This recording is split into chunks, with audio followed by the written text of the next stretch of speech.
Prime-time local news, serving the Lakeland and Midwest regions. All right, happy Monday, everybody. Welcome to another edition of Primetime Local News. Connor Chan, Elise Darwish, as always, starting off the week fresh for you guys. Lots of great local content coming up on the show today, including our question of the day. Are you affected by the time change? Myself, yes, because I feel slower than usual. I don't know if I feel affected by it. I don't feel tired. I just feel like maybe there's not enough time in the day for some reason today to get everything done. Yeah. I don't know why. No, I feel everything's going by super slow. That's interesting. I think know. it'd go by faster because you lost an hour. Yeah, but I don't pay attention to that. But we'll have all this and more coming up later on in the show. But right now, let's send over to Brett Holden on location.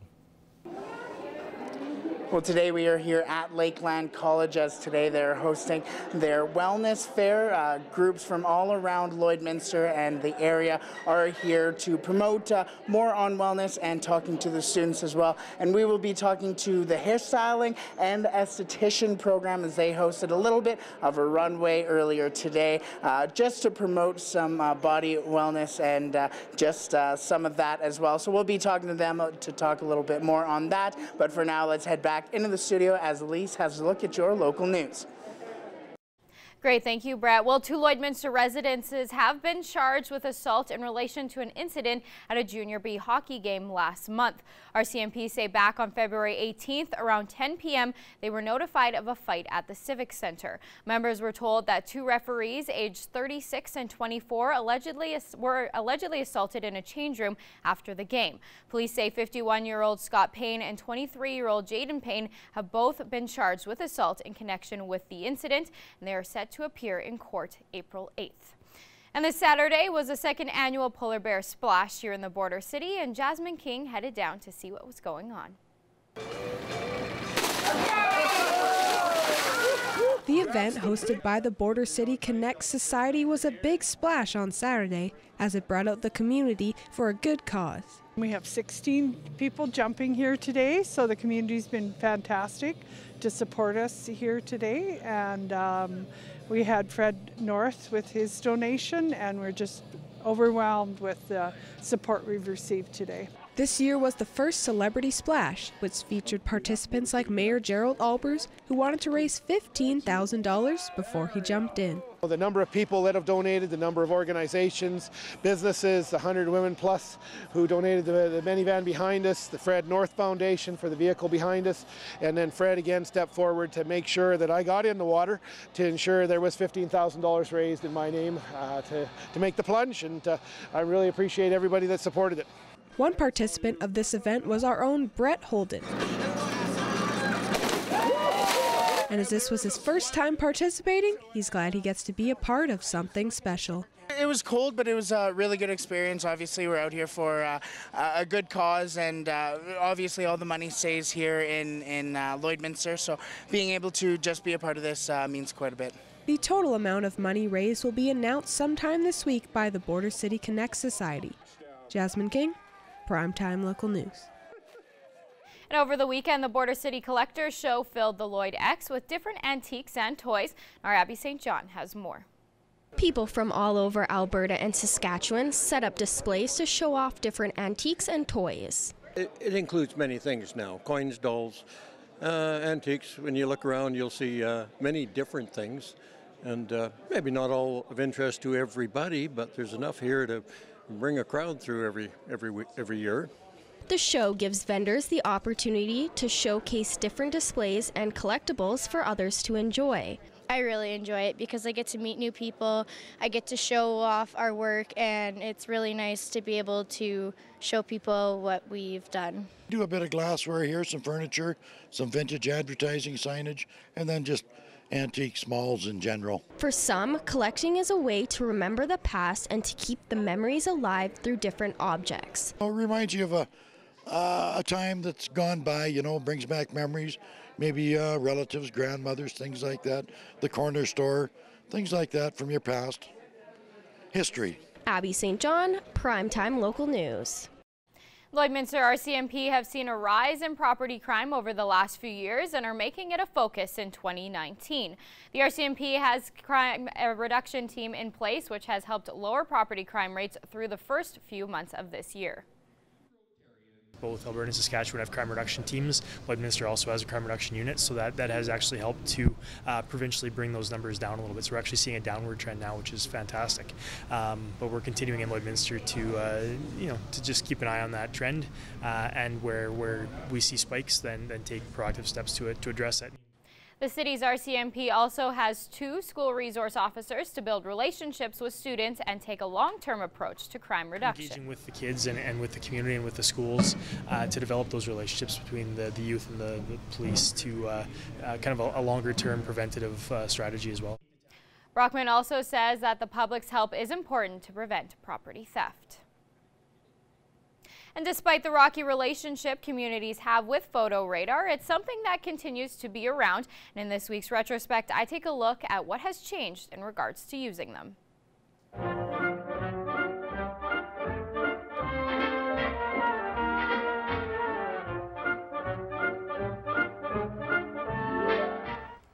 Changes are being made to the city's photo enforcement program. The number of hours a week that enforcement will take place is going to grow from 24 to 40. The city's been encouraged by the residents to keep up the photo radar. It seems to be having a good effect on the traffic when it's out there in play. The increase will allow a second officer to be added. If one of them has to be away for a reason for a short period of time, that won't disrupt the schedule because the other one can simply move in and cover it and do that. It doesn't mean that we're going to be going full at 2 different locations at the same time. That might happen once in a while, but it won't happen that often. Lloydminster RCMP say they've noticed changes in people's driving habits within the city. A slight difference, yes. We've noticed some slowing down of traffic. Just commuting to work, driving around the city, we've noticed that speeds are down somewhat. They're not 100% improvement, but there has been an improvement, and we think the deterrence is having an effect. Flash forward 10 years and photo radar is still being used by the city of Lloydminster, but one big change has been made. Well, the biggest change we've had recently is the fact that we no longer use a contractor. The city had contracted Global Traffic out of Edmonton, and they were doing all of the photo enforcement. And now people have probably noticed it's been brought in-house. There's marked City of Lloydminster vehicles that are conducting the photo enforcement, and much more visible than they were before. When the city first brought in photo radar, they had up to 6 vehicles in use in multiple locations. That number has since decreased, and they are working with the RCMP on location sites. All of the sites that are selected are done through the photo enforcement program, and then they're also done in conjunction with the Police Service of Jurisdiction, so in our case the RCMP. So the RCMP has to use statistical data to ensure that we're actually in a zone that does require photo radar. The city also responds to citizen requests if they have a concern about an area in the city. And that's it for this week's Retrospect.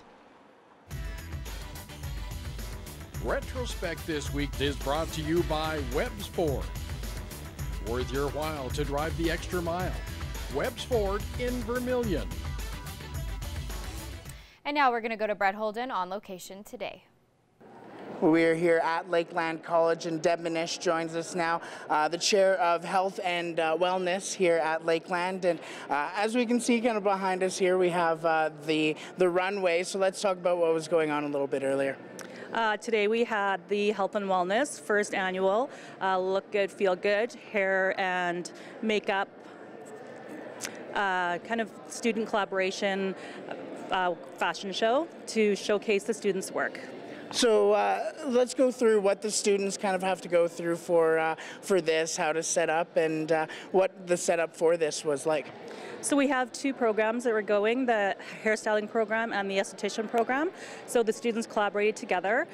One group did the makeup and one group did the hair. So they've been working on it for a few weeks, kind of getting the models ready. And then they came together today and did the runway so that they could do a before and after look with their models to show what they have learned throughout the year and show off their work to industry people and to former or fellow classmates and the rest of the college. And we're running a little bit out of time here, but let's talk about some of the things that the students have to go through in order to get ready for this. They're at the end of their programs now, so they've kind of learned everything they need to learn. So they're coloring, cutting, makeup, just the whole run of all their scope of what they've learned already. Beautiful. Thank you for joining us, Deb. Thank you. We'll have a little bit more coming up from here at Lakeland College, but for now, let's head back into the studio.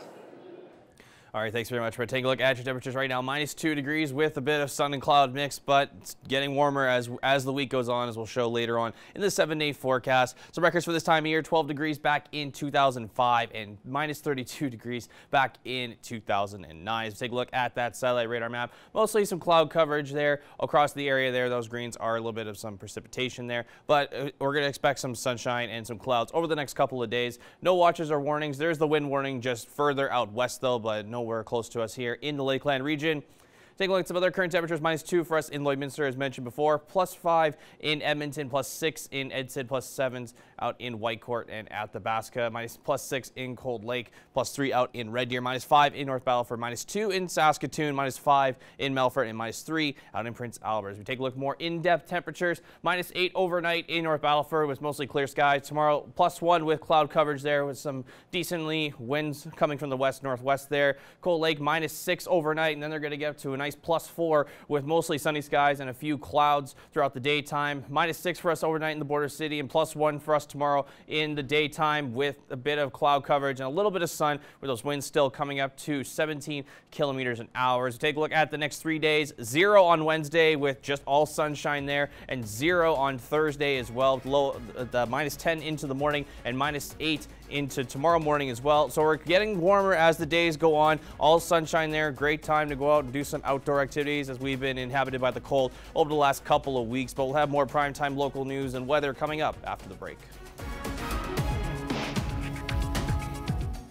Taking a look at your local sports now, workplace helmets and uniforms were put aside Saturday for Lloydminster's annual charity showdown, the Battle of the Badges. Josh Ryan has more on a spirited game between the fire department and the RCMP, which continues to raise money for a good cause.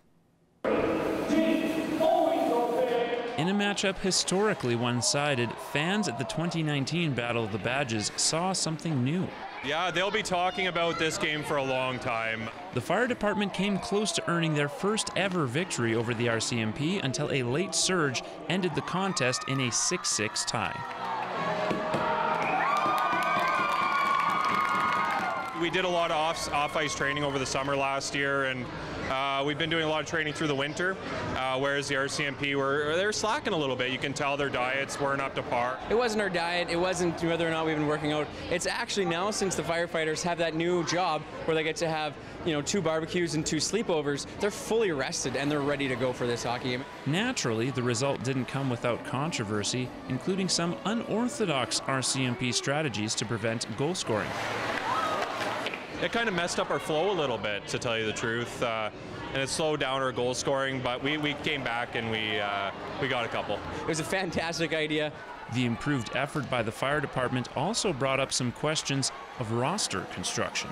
Fire Chief Newton had a really good recruiting strategy. First checkbox, have you played junior A hockey or better? I think we really actually have to call a little bit of an inquiry with the city into their hiring practices. Playful banter aside, both teams enjoyed the annual outing and opportunity to give back to the community. Anytime that we can work together as emergency services is always fantastic, and being able to give back to our community is our #1 goal. We really hope that Salvation Army and Mother Teresa School really benefit from the funds from this game, and because it was a tie, we'll be splitting all the funds 50-50. Both sides were also thankful for the strong support of sponsors. They really came through this year and made this event special, especially for all the families that came. There's lots of people from the community out to support us, and we're really thankful. And now there's plenty of time to build up anticipation for the rematch in 2020. Hopefully they think a little bit harder next year about their diet and their off-ice routine. One-day contracts are a thing, so watch out, Newton. They might be signed. Josh Ryan, Primetime Local Sports. The Service Sports Center was packed all weekend with the U16 North Sutter Cup in town and 2 Lloydminster Steelers teams hosting the best of 3 series. The Midget Elite Steelers kept their season alive with an overtime victory in Game 2 against the Edmonton Pandas, but they were unable to come from behind on Sunday, losing 5-3. The Bantam Junior Steelers responded from a blowout loss on Saturday to win a hard-fought 3-2 battle the following afternoon, and that sends them to the Provincial Championship, which takes place March 21st to 22nd in Red Deer, and we will have more on these results tomorrow on Primetime Local News. And Holy Rosary's basketball teams had contrasting results Saturday at the 3A Zones Championship in Fort McMurray. The men lost in the gold medal game while the women took home the title. This qualifies them for the 3A provincial tournament in Edwin Parr Composite School in Athabasca this week. And now we're going to go to Brett Holden, who's on location today. Amy Rosendahl joins us now here at Lakeland College, part of the hairstyling program. So today you guys kind of had the runway treatment. How was that for you? It was good. It was a lot of fun, and it was a good experience to have. So let's talk about the day. What did you have to go through to set up for today? And just when you got your client, how did you set up and get ready for them? We sat down and styled their hair, and we just talked about makeup and what kind of a look they wanted, if they wanted bold, dramatic, just neutral. Yeah. And seeing how it all kind of came about and seeing this runway, how was it for you? It was good. It was a good little taste of if you want to do competing, and yeah, it was just a nice change. So let's talk about then the difference between competing and something like a salon. What does this kind of get ready for? Just being fast-paced and working on your toes quickly, and compared to a salon, you just kind of sit down and talk about it, and just a little bit more casual. Now, for you, what got you into hairstyling, and more on just that, and for you personally? I've always been interested in hair, but I didn't want to move to the big city. And then after having kids, I found out that there's hairstyling in Lloyd, so it just seemed like the right time. And just getting ready, we're running a little bit out of time here, but just getting ready for today and getting ready for what's next for you. What is it like just being able to get all this together and done as well? It's a good feeling to know that you can do it and put everything throughout the year together. It comes all together for you, and it just feels really good. Beautiful. Thank you for joining us. You're welcome. We'll have a little bit more coming up from here at Lakeland College, but for now, let's head back into the studio. All right, thanks very much, Brett. Take a look at some current temperatures. Once again, -2 for us here in Lloydminster, +1s out in Vegreville, St. Paul, Provost, Wainwright sitting at +3, Edmonton at +5, Lakeland a nice +7, +6 out in Cold Lake, +4 out in Bonnyville. I'm not used to saying plus. I'm usually used to saying minus at this point. +4 out in Pierceland, +2 in Meadow Lake, in Green Lake, +5 in Isle of Cross, -2 out in Maidstone, -5 in North Battleford. Take a look at some other temperatures. 8 in Fort McMurray, LaLoche, Buffalo Narrows, 6 in La Ronge, -1 in Flin Flon, 4 in South End, 0 out in Wollaston Lake, 5 in Grand Prairie, 3 in Peace River, 4 Slave Lake, 7 in High Level, and 5 up in Fort Chipeway. Down south, +4 out in Lethbridge and Medicine Hat, +10 in Calgary, +2 out in Banff, -4 in Coronation, Kindersley and Swift Current and Moose Jaw sitting at -1, -2 in Regina, -2 also in Estevan, -3 out in Yorkton as well. Take a look at tomorrow's temperatures. +1 in Lloydminster and North Battleford, +2 in Vermilion, Maidstone, and St. Paul, +3 out in Bonnyville, 4 out in Lac La Biche and Cold Lake as well, +2s out in Vegreville and Edmonton also, and as well in Provost and Macklin, and also, of course, it's nice to see those warmer temperatures, as we have not seen those in a long time, especially having pluses across the way here. Take a look at the snow accumulation over the next few days or so. More up north there. There could see some flurries over the next up until Wednesday night there, but more of it, most of it is going to be down in the southern BC parts there. Take a look at the school day forecast for tomorrow. Should be a great day for everyone out there, including going out for recess at -3 degrees there with some sunshine and a few cloud coverage. Lunchtime, 0 degrees with some sun and cloud mix, and home time for that ride or walk home, a nice +1. As we take a look at our next 7 days, 0 on Wednesday with -8 starting in the morning, -10 on Thursday morning. That'll get up to 0 in the daytime on Thursday with all sunshine there. +1 also on Friday with some sun and cloud, -10 also in the morning there. -8 on Saturday morning, and then gets nice to +1 on Saturday, and then 0 on Sunday with mostly cloudy skies and a few sun breaks. -7 there to start the morning, and then -5 to start the morning on Monday. That'll sitting at +3 with some sunshine and a few clouds and a bit of wind there. But that wind chill is not going to make much of a difference. If anything, it's still going to feel a little less than -5 degrees, but still warm temperatures nonetheless, which is always very welcomed over the last few days that we've had of cold. But we'll have more primetime local news coming up after the break.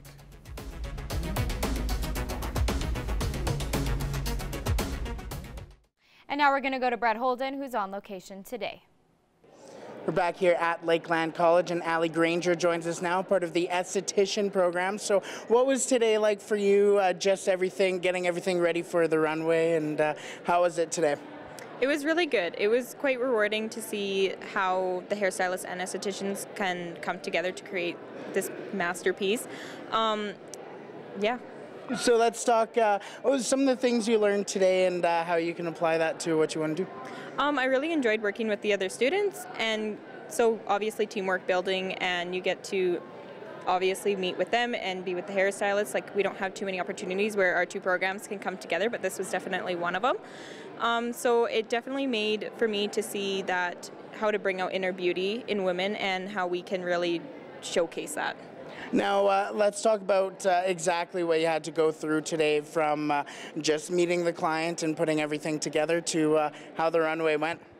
Well, we started off, the hairstylists did their end of thing with their dramatic change. They totally developed the hair, and the estheticians came in, and we finished it off with the whole makeup look. Perfect. And just for you, let's talk about what made you want to become an esthetician, and what brought you to this program? I have a deep desire, and I love beauty. I'm so passionate for it all around. Just making women feel confident in themselves is such a huge aspect in my life. I want to be able to achieve that for other women who maybe don't feel like they are enough, or they don't feel like they are beautiful enough. So being able to bring that out in them is really rewarding for me. Thank you for joining us, Allie. Thank you. We'll have a little bit more coming up from here at Lakeland College, but for now, let's head back in the studio.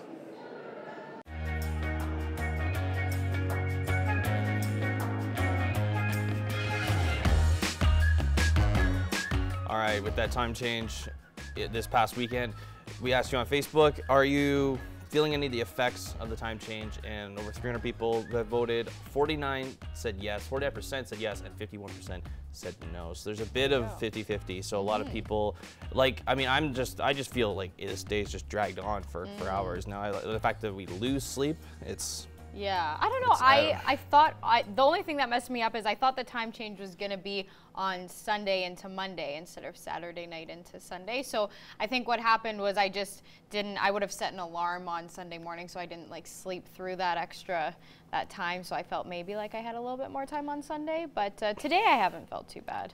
When I was at the Polar Splash, I went to go film a bunch of stuff on the weekend. I know it just felt like when it was 10 a.m. my car, as I walked in, or as I got in my car, I had to change that manual because everything else changes manually in our house with seeing the stove time, and I was just like, I thought it was 8:30, but it was actually more like 9:30. Yeah, I think that's the thing that throws you off the most, is when the clocks don't actually change in your house, so then you're looking at your phone time and that hasn't changed, and then you go back and you're like, oh, it's only 3 o'clock, and then it's actually 4, and that just that whole day just kind of seems a little off. There's a few people that I've talked to around the community and that are not okay with this right now, and I feel the same way. There's some that are saying it messed up my sleep schedule. It just messed up just kind of feels like this day just dragged on, and I totally get it. And talking to Heather Clagus today, she didn't really feel it as much, but then then eventually she did. Her schedule's all over the map too, though. She gets up early, so she I can does. see She gets that up really very early. Yeah, just go to bed early tonight. Everyone, just get your sleep. Yeah. I need to do that. But one thing that we always look forward to, and that is pets. So we got some new pets to start off this week. This is Gregory, submitted there by Riley. Cute. Very, very adorable. Yeah. Got this little tongue out right there. Very cute. Up next we have Chug. That's a big dog for a small bed. Yeah, Chug needs a there new by bed. Taryn. Up next we have Trixie, submitted there by Brianna. Cute. Just looks all cozied up and cuddled. Doesn't want to leave at all. This is there's a quad of them. Yeah, Sunday, Motley, Kia, and Rosie submitted by Tania. They're Look at that. friends. They're so cute. There. And last but not least, this is Apache, submitted there by Barb. How adorable is that? Baby. I know, they're so sweet. Looks so like cute. a TY Beanie Baby. Yeah, he does If indeed. If your pet was shown on today, you are automatically entered to win a Lloydminster Pet Pad gift card, which you're giving away at the end of the week. So make sure you keep sending in your pet pictures. We want to see your pets. Send photos of your pet and their name to our Facebook, Twitter, or Instagram to have them featured on Pet of the Day. Your name will be entered into a weekly draw for a gift certificate from the Pet Pad.